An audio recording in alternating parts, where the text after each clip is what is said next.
ওয়াশরুমের ভিতরে একটা টর্চার সেল, গোপন ফ্ল্যাট, বিছানা টিছানা সবকিছু ওয়াশরুমের ভিতরে। ইংলিশ ইউজ করো না, সেটা সে খারাপ ভাষায় বলছে। সে আমাকে হঠাৎ করে বলতেছে কি, তরে তো আমি ওই ভাষায় কথা বলতে পারি না, আমি চেষ্টা করতেছি।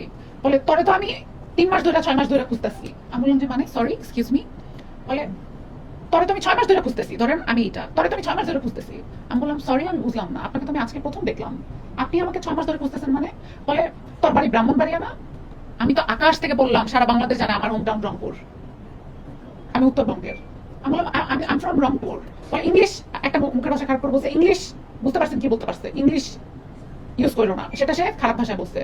আমি তখন ইমনের দিকে তাকাইলাম, ইমন মাথা নিচু করে আছে। আমাকে বলে তুই আমার থেকে 7 লাখ টাকার পর্দা কিনা নাস নাই? আমি বললাম যে 7 লাখ টাকার পর্দা কিনে নিবো? আমার বলে তুই মিরপুর থাকস না? তখন গেছে আমার মাথা ঘুরে, আমি তো বুঝে গেছি যে কাহিনী অন্য। It's been 6 years I am living in Banani, my house is in Banani. আমি একটা গাড়ি মেনটেন করি, এমন গাড়ি যে গাড়ি মিরপুরে ঢুকবেই না, হ্যাঁ, যে গাড়ি মিরপুরে ঢুকবেই না। and it's been 6 years I'm living in Bonani in one house. এরপরে আমি ইমনকে বললাম